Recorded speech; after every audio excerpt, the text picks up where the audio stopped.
Tudo bom, pessoal? Estamos aqui com Cláudio Melo, um dos maiores especialistas em venda do país. Eu não vou descrever o currículo dele, eu quero que ele conte a própria história. Já foi empreendedor, já passou para o mercado de seguros, já empreendeu de novo, já investiu. Então tem muita história para contar, muita história para dividir com a gente. Muito obrigado aí pelo convite, Cláudio.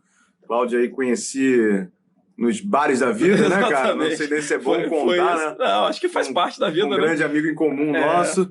E, cara, foi uma surpresa boa aí do ano de 2019. Também acho, inteiro. Rodrigo, obrigado pelo convite. Quando a gente se conheceu, foi até a final do Flamengo, né? Isso. Foi engraçado esse dia, porque acho que nenhum de nós é flamenguista, né? Mas assim, a gente tem uma paixão grande acho que pela torcida, pelo movimento. Acho que aquele dia todos viramos flamenguistas, né?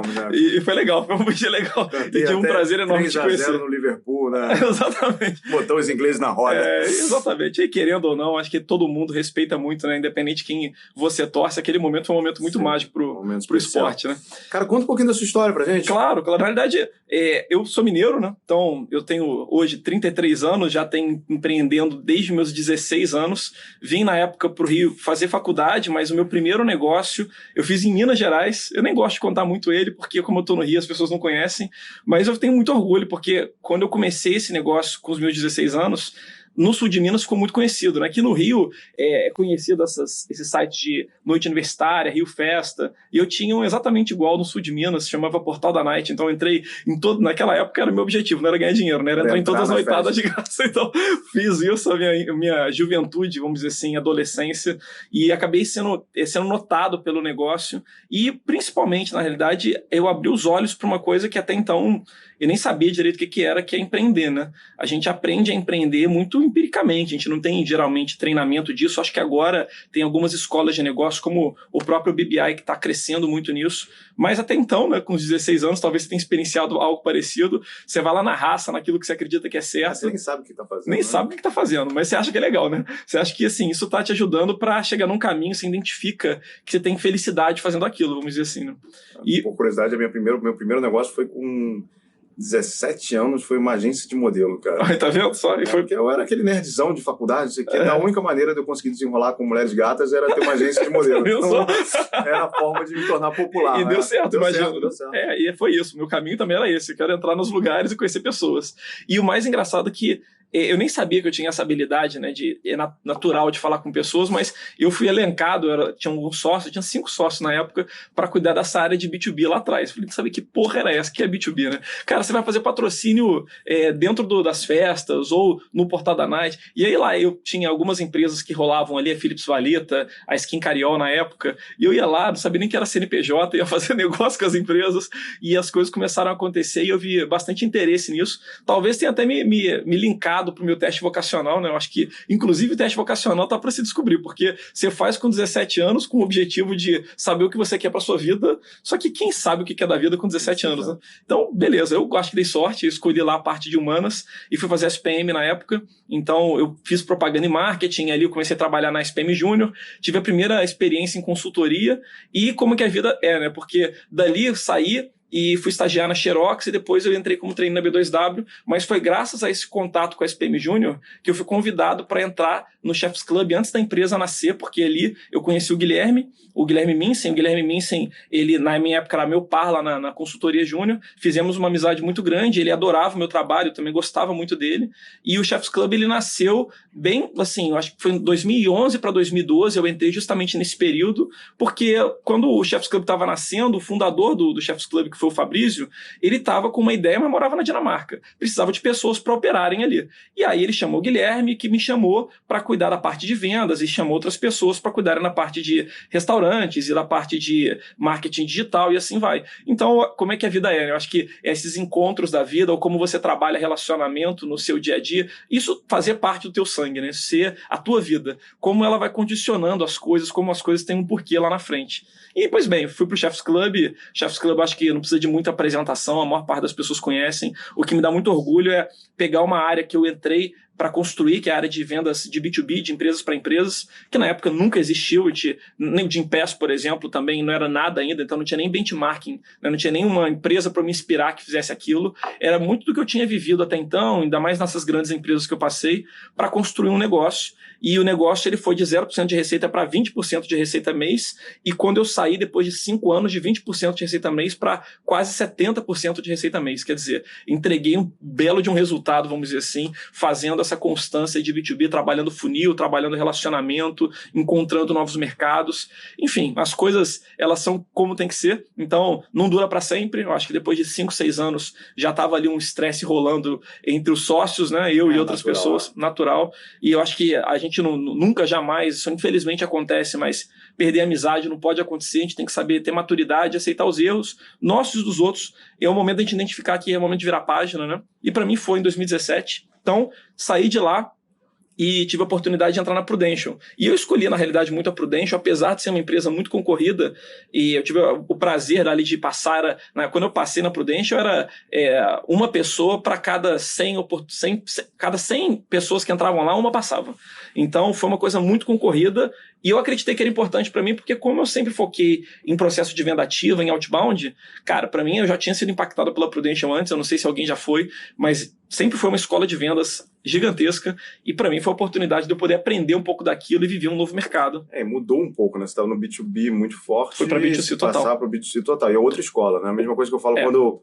Primeira operação que eu toquei de varejo, eu me assustei. Eu falei, era muito B2B, e você foi pro varejo, eu falei, cara, ferrou, não sei nada, né? Vira tudo. É outro jogo, sair do futebol de salão e futebol de campo. Né? E é curioso, porque quando eu entrei na B2W como trainee, eu era comprador. Então eu ficava num lado da mesa, também numa negociação, entre aspas, B2B, mas as demandas vinham para mim, maravilhoso, né? Quando eu fui para BR Malls, fazer a parte de mídias, de quiosques, eu fui para também essa parte de B2B, mas eu tive que inverter o polo. Agora ninguém me queria, eu tinha que ir atrás das oportunidades. Então, de uma certa maneira, a mesma coisa aconteceu quando eu fui para o Chefs Club, e do Chefs Club fui para o Prudential. Eu cuidava de B2B no Chefs Club, na Prudential fui para B2C, então eu tive que aprender de uma outra maneira. Agora a Prudential me ensinou muito técnica de venda, de abordagem, gatilhos mentais, como você fazer uma abordagem encantadora, tanto é que eles têm uma coisa que eu acho que é impressionante, que do momento que você senta para falar com alguém e você pega a caneta para falar e fazer uma apresentação, até o momento que você finaliza essa venda, o ciclo de venda. Tudo tem um porquê. Tudo. No momento que você abre a boca, no momento que você fecha a venda, tudo tem um porquê. Que é você trabalhar a venda processual. E aí veio uma pergunta sobre venda processual, cara. Quantos por cento você acha de um bom vendedor é talento? Quantos por cento é processo? Cara, eu posso te responder isso com uma coisa que faz parte da minha vida, que anda em paralelo, que é o esporte? Pode. Eu sou apaixonado por tênis, né? Eu acho que eu sou muito do que eu sou por causa do esporte. E o esporte te ajuda muito a te dar determinação, resiliência, fazer o que tem que ser feito. E dentro disso aí, é claro que o talento, ele move muito, mas o talento ele é uma coisa completamente subjetiva. O que é talento, né? O que a gente mensura como quem é bom em venda? Se é uma pessoa extrovertida ou uma pessoa com um objetivo claro e determinado. Então, o talento, uma coisa que se a gente for ler sobre isso, né, ele envolve tantas coisas que a gente acaba mensurando o subjetivo nessa realidade. A pessoa é boa porque ela nasceu assim. Mas por que ela nasceu assim? O que faz ela ser assim? E o que eu acho que me faz ser assim não é a minha facilidade com falar com as pessoas, mas é a minha vontade de vencer. Certo? Então, no final dessa brincadeira, não acredito que é a minha habilidade em fazer um bom pitch de vendas que faz a venda acontecer. É a minha vontade de querer fazer o negócio acontecer a qualquer maneira, criando, obviamente, relacionamento, nunca passando por cima de ninguém, mas com a vontade de querer conquistar alguma coisa. E aí, quantas vezes você tiver que cair para levantar, você vai fazer isso. Quantas vezes você tiver que aprender, você vai fazer isso. Aí foi interessante até a citação do esporte, né? Uma vez estava em Colômbia, eu não me lembro, se eu chutar a estatística, eu vou estar falando besteira e está sendo gravado, mas que 80%, 70% dos executivos de Wall Street, ele praticavam a nível profissional algum tipo de esporte em algum momento da vida. E, cara, eu acho que o esporte tem um paralelo muito grande, né? Foi o que você falou sobre resiliência, cara. Virou uma palavra-chave, virou um chavão. Eu fui atleta, significa, né? Eu fui atleta a nível profissional, jogava a nível profissional de esgrima, com esporte que ninguém faz. É uma história muito louca, porque eu entrei na esgrima, isso é um papo para outro momento. Cara, o esporte ensina que é um trabalho de longo prazo, não adianta, cara. Usain Bolt, para correr em menos de 10 segundos, não treinou um ano, né? Treinou 10 anos para conseguir fazer aqueles 10 segundos, a menos 10 segundos. E ele fala isso, e as pessoas fazem 2 meses e desistem, porque acham que não é para elas. Então, assim, o trabalho de longo prazo é uma característica do vendedor, porque o vendedor é uma profissão, eu gosto de ser vendedor, eu me considero um vendedor. O vendedor tem que saber levar não pra caramba, exato. Né, cara? E esse é o grande A balança ponto. pende muito pro não, né? Na Prudential, o lema é assim, quantos nãos, o campeão dos nãos é o campeão dos sims. Esse é o lema da Prudential. Então, quantos nãos você precisa levar para conseguir o seu sim? E é por isso que eu falo, não há talento. É claro que o talento te facilita, mas ele não é delimitador, porque é muito fácil. Existe uma predisposição, mas você acredita que quase qualquer pessoa consegue ser capacitada para vender. Tem que ser, Rodrigo, porque senão é muito fácil eu amparar isso num dogma social. É assim, é uma crença limitante de um dogma social. Quer dizer, é mais fácil eu falar que eu não sou bom com isso, eu não querer lutar por isso, porque isso não é para mim, e simplesmente não fazer o que tem que ser feito, entendeu? Agora, a primeira vez que eu fiz um roleplay, que eu peguei meu celular, porque era legal fazer simulação de vendas, né, com pessoas, aí depois tá todo mundo ocupado, e você precisa continuar treinando. Aí a pessoa te fala, bicho, olha, você tem que fazer exatamente esse script aqui, faz em frente ao seu celular. A primeira vez que eu me filmei fazendo isso, meu Deus, eu dei um salto da cadeira. Sou um amador. Exatamente, não, sério, saiu uma lágrima dos meus olhos, acho que era cisco, naquela hora, porque assim, isso não é pra mim, não acredito. E eu tô aqui falando com a pura humildade, porque a gente aprende muito mais nos nossos fracassos do que nos nossos acertos. Você acha que o vendedor tá se tornando mais profissional? Tem que tornar, né? Acho que a pessoa Mas ele está se tornando? No nosso mercado? No nosso mercado, não. Acho que algumas poucas pessoas estão, mas acho que a sua grande maioria ainda está patinando, buscando um caminho. Porque o que eu vejo, eu tive até uma discussão com hoje ainda sobre isso, que a gente tem, hoje quase todo mundo virou vendedor, né, cara? O infoproduto, e eu gosto da ideia do infoproduto, mas ela abriu o leque para todo mundo ser vendedor. Todo mundo é desenvolvedor de conteúdo e todo mundo é vendedor de alguma coisa. E posso dar um adendo? Pode. Marketing multinível também, né? Também. Empreendedores então, por necessidade, você vai abrindo negócio como você pode. A chance de você ser um vendedor ou encontrar algum vendedor é muito grande. Gigantesca. E eu acho que a profissão vendedor, ou a função vendedor, tá caindo no descrédito. Muita gente acha, é o cara que vai trazer lábia pra cima de mim. Exatamente. O cara que vai tentar me empurrar um produto, né? Exatamente. E nesse momento, a necessidade de se tornar um vendedor profissional, ela surge, concorda comigo?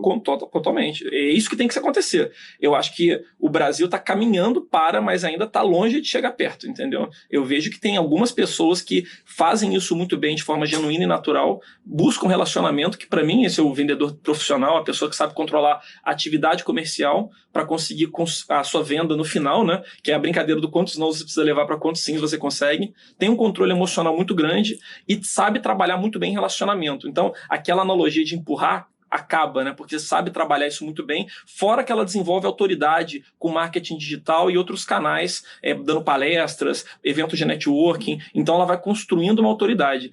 Eu acho que esse é o caminho. Eu acho que poucas pessoas fazem e se dão muito bem com isso. Eu acho que ainda tem um mar de oportunidade que é, inclusive, um propósito meu de poder ajudar nesse aspecto, entendeu? Eu acho que o vendedor moderno, vamos dizer, o vendedor, não vou roubar só o seu termo, o vendedor 4.0, né? Sem problema. Eu acho que faz parte dele construir uma autoridade e ter a sua autoridade, a sua reputação e o seu ativo. Exatamente. No final, eu acho que respondendo esse vendedor 3.0, 4.0, é o 5.0, tanto faz, né, o número que a gente vai colocar, mas é o chamado intraempreendedorismo. É a parte do sentimento de ownership, né? Você se sentir dono do negócio. Você não é um executor com, né, vamos dizer assim, desculpa a analogia, mas você tem aquele gerente comercial, aquele carrasco te dando uma chibatada atrás e você tem que fazer a meta a qualquer custo. Pelo contrário, é você ter o sentimento de dono do negócio e saber que vendas, assim, né?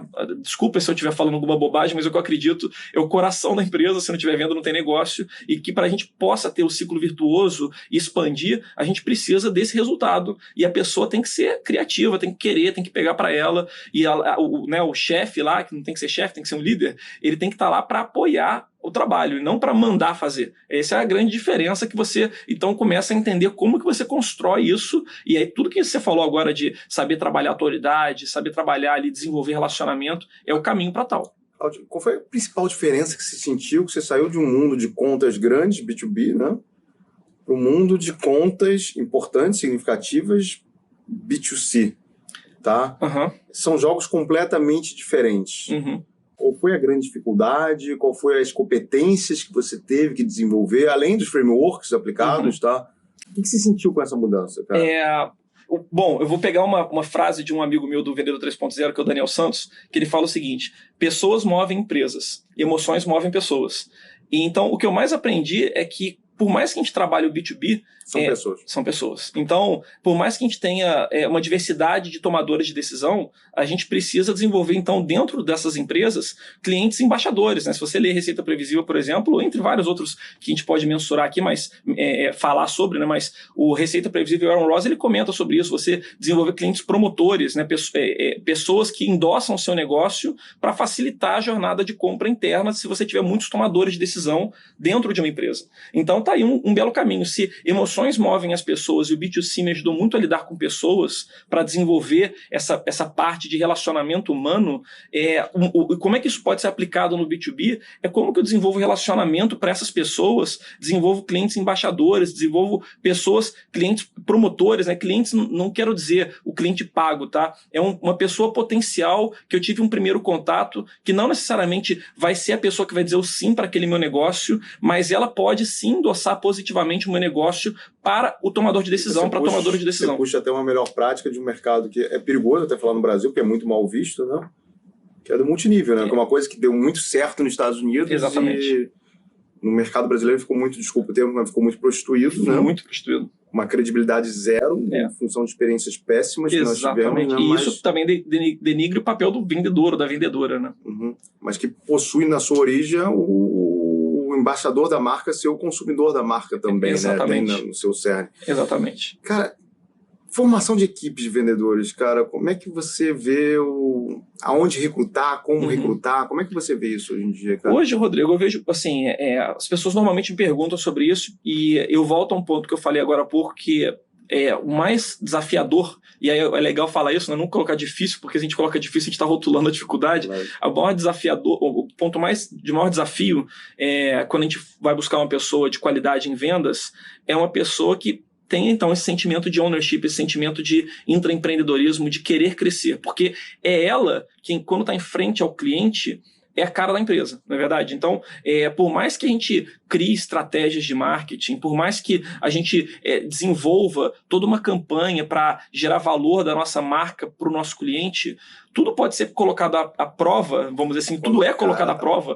quando a pessoa está de cara com a outra ali falando. Aquele momento, por mais que ela esteja comprando a sua marca, ela está sim comprando a pessoa, não é verdade? Não adianta, com todo respeito aqui à analogia, mas chegar uma pessoa que não sabe falar português para fazer uma venda de um produto, um serviço para você, e você falar assim, tudo bem, vou esquecer que ele está falando um bando de bobagem para mim, mas eu confio muito na empresa e vou comprar mesmo assim. Você já fez compra dessa forma? Você já tomou decisão de compra assim? Pelo contrário, né? Você pode ter, pelo contrário, quer dizer, você pode ter uma empresa que está começando, que não é nada ainda, mas você gostou tanto da pessoa na sua frente que você vai dar um voto de crédito para ela, não é isso? Que é a parte de geração de valor, a parte de você ter segurança naquela tomada de decisão, que ela está te passando isso, esses valores subjetivos atrelados para você chegar ao sim. Por isso que essa pessoa que está ali na frente, na equipe comercial, tem que ter um sentimento de dono de negócio muito grande, um sentimento de querer aprender, então, e principalmente ter essa resiliência, essa determinação, proatividade, acho que são fatores fundamentais. Tanto fechando esse aspecto, que na própria Prudential, né, você pega lá pessoas do mercado, não necessariamente em vendas, de segmentos completamente diferentes, porque no final, quando a pessoa entra na empresa, eles mesmos falam, né, vai ser uma página em branco. Eles vão treinar ela. O importante mais lá é a rede do que... É o valor, é a rede, mas é o valor, quem é a pessoa, entendeu? Sim, se ela tiver uma rede legal, mas não tiver também os valores certos para poder fazer o papel, também não vai dar certo, entendeu? Então, tem alguns pontos ali que são muito criteriosos, mesmo que essa pessoa, então, ela não tenha trabalhado com vendas no passado, porque se você tiver um bom treinamento, no final, isso vai ser resolvido, entendeu? A pessoa que tem que querer aquilo, sentir para ela, certo? Hoje em dia você forma pessoas para serem vendedores, né? Melhores vendedores. Sim. Qual o perfil das pessoas que procuram você hoje em dia? Olha, são dois perfis diferentes na sua predominância. Ou são pessoas que já trabalham com vendas de alguma maneira, e querem melhorar essa parte de construção de valor e construção de relacionamento com o cliente, parar de querer empurrar, né,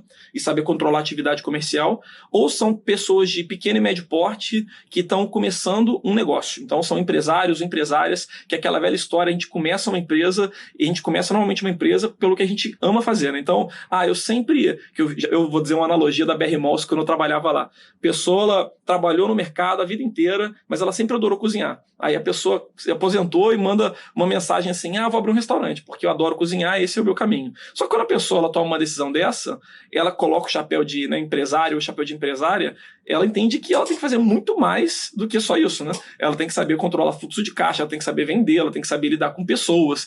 E aí essa pessoa, e aí, sabendo que vendas, então, é o coração do sucesso do teu negócio, ela precisa dominar isso. O que muitas vezes acontece é que essa pessoa não quer vender, né? Ela acha que é aquela analogia de abrir um negócio e se você prega uma porta na placa, você prega na sua porta a placa da sua empresa. Já funcionou assim. Né? Exatamente. Esperam que os clientes venham até você. Hoje isso não funciona mais. Então, se você não sabe desenvolver relacionamento, valor, formas de prospecção, você acaba não tendo sustentabilidade, vamos dizer assim, o negócio quebra. Qual você pode ter citado já, né? Que é pregar a porta. Ih, é difícil. Exatamente. Você falou e eu falei também. Pregar a placa na porta. Exatamente. Hoje eu vejo que um grande público-alvo de gap de formação de vendedores é exatamente isso, cara. O pequeno empresário, o dono. Né? E aí a gente esquece que essa palavra dono é muito forte, né? O dono, porque o dono se envolve no negócio, né? Diferente do investidor. Exatamente. Diferente do empresário. Não, né? Ele sonha. Ele tá lá. É um propósito do cara. Faz parte do sonho do cara, é o propósito, a vida do cara depende daquilo. Qual o principal erro desse cara na hora de vender, cara? O principal erro é que ele não se planeja. Ele não sabe quem é o cliente dele, ele não faz prospecção ativa nenhuma, ele fica esperando então as oportunidades virem até ele acha que o negócio vai crescer organicamente por recomendação. Não é isso? Quando não cresce a culpa é do cliente, né? Quando não cresce a culpa do cliente ou do mercado, né? Que é muito fácil. O mercado está em recessão, é difícil, está saturado já, tem muito restaurante na rua. Estou pegando a analogia do restaurante porque eu acabei de falar do restaurante, mas o grande ponto é isso, é mais fácil de culpar o externo do que as nossas próprias atitudes, né? O que a gente precisa fazer para a gente desenvolver essa autoridade, para a gente aumentar essa demanda, para a gente ter uma operação rentável, sustentável, enfim. Aí outro ponto, né? Eu só faço venda com desconto. Nossa, esse mercado está muito ruim. Quer dizer, você também não desenvolveu autoridade nenhuma e aí você não consegue, logicamente, gerar valor. E aí você vai sempre ter que fazer a venda com desconto. Você tem uma operação pouquíssimo rentável, então ela acaba não sendo perene ao longo do tempo. São os erros muito comuns, né? Eu acho que no berço ali, a pessoa abre um negócio por um sonho, mas ela não se planeja com uma estratégia, né? Com um rollout de curto, médio e longo prazo do que tem que ser feito para que ela possa chegar lá, entendeu? O nome do seu produto aí é vendedor? Vendedor 3.0. 3.0, exatamente. De 4, né? Pode ser 4.0 também. A diferença do 4.0 é quando a gente fala de automação. Como eu foco muito em relacionamento, é por isso que eu quis dar ênfase no 3.0. Vamos abrir o 3.0 aí para todo mundo saber o que é o 3.0? Vamos, então. O 3.0, na realidade, é trabalhar primeiro essa analogia de construção de relacionamento numa jornada de vendas, né? Lembrando que no modelo 1.0, 2.0, é muito esse processo de venda empurrada, você tem uma demanda latente muito grande e a auto-oferta, ela é uma oferta que hoje você tem pouca, então o cliente vem até você. E aí, o que eu gosto muito de voltar é a analogia do Chat Holmes, né, que é a ideia da placa na porta da empresa. Vamos ver se agora acertei. Agora foi. Então, o Chat Holmes ele fala sobre os 5 níveis de interesse do cliente. Na base da pirâmide, a gente tem ali os 3 níveis principais, né, que tem 90% dos clientes que eles têm certeza que não precisam do seu produto, eles acham que não precisam do seu produto, ou eles acreditam. E nos outros 2 níveis, os níveis superiores, a gente tem 10% dos clientes, onde 7% está disposto a te ouvir e 3% está comprando agora. Então, a analogia é essa, né? A gente abre uma empresa querendo trabalhar só os 3% dos clientes, deixa 97 fora. E como que a gente desenvolve, então, hoje, com um cliente exigente, que o celular é quase uma extensão do corpo da gente, né? Enquanto ele está ouvindo você, ele está lá no celular vendo aquele concorrente invisível, aquela pessoa que pode estar do outro lado do mundo para fazer o mesmo produto ou serviço que ela, né? Então, melhor e mais barato. Melhor e mais barato, né? Vide aí produtos da China, né? Vamos se a gente falar de bens de consumo. Então, como que você é capaz de desenvolver autoridade e relacionamento na tua jornada de vendas para que você consiga o teu sim no final. Lembrando que humanos, né, pessoas lidam com pessoas. A gente ainda não chegou no momento de lidar com máquinas no processo de vendas. Então, isso é muito importante. Esse é um ponto bem interessante. Eu tive uma reunião uma vez, eu fui de um grupo aqui chamado Pacto do Rio. Na verdade, a gente montou um endowment funding para projetos sociais, então tinha relacionamento com muito presidente de banco, presidente de banco de investimentos. Uma vez o presidente do Santander, na época, falou uma frase muito boa: banco é commodity hoje em dia. E isso foi há 5 anos atrás, antes de existir os bancos digitais, né? Ele falou, banco é commodity. Então eu preciso criar significado na vida das pessoas. Isso. Se eu não criar significado na vida das pessoas, ele vai migrar do Itaú exatamente, portabilidade, tanto faz. Banco do Brasil, em portabilidade em um segundo. Então, por isso que ele, começou a criar campanhas para o jovem universitário, praticamente dar dinheiro para o jovem universitário, dar crédito para o jovem universitário. Para formar novos dar taxas, cheque especial sem juros para o microempreendedor, porque ele precisava criar significado na vida da pessoa, para o dia que essa pessoa ficar sensibilizada a trocar, ele fala, não, aquele banco me ajudou quando eu precisava.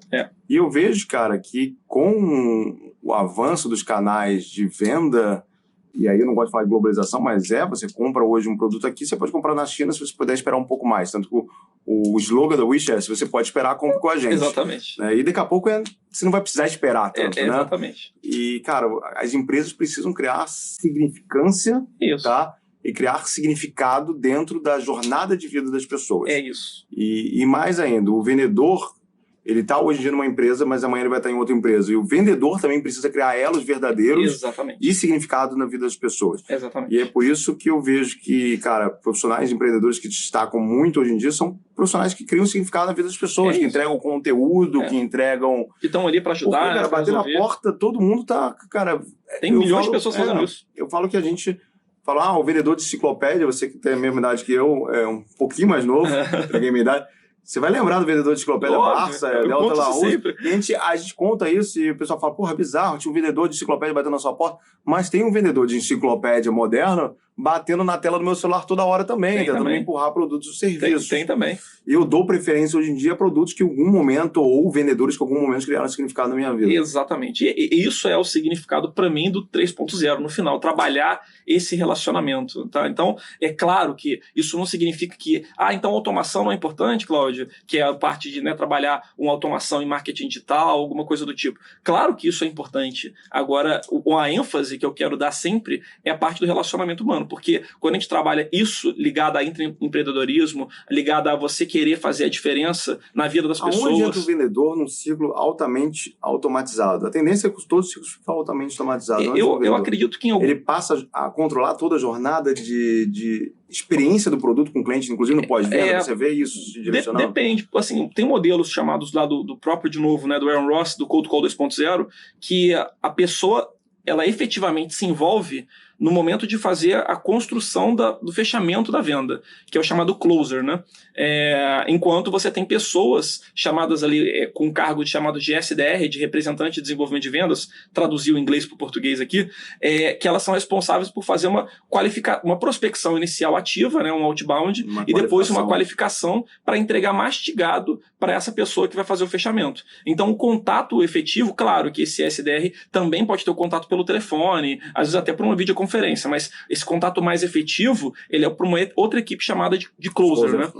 Então, talvez seja aí. E, claro, eu estou falando isso para características de venda onde a gente tem uma jornada de compra lenta do cliente, onde a gente tem uma venda de serviço, uma venda de produto ticket caro, uma venda de B2B, então uma venda complexa normalmente. Venda de varejo, venda de bem de consumo, ela é diferente, né? É uma compra por impulso. Eu gosto sempre da analogia da caneta. Então, a gente está aqui fazendo esse bate-papo maravilhoso, esquecemos que falta uma caneta aqui. E a gente vai numa papelaria comprar uma caneta BIC. Qual que é o nosso processo de tomada de decisão de compra? A gente vai em 3 papelarias e vai comprar a caneta BIC pelo atendente mais simpático com a gente?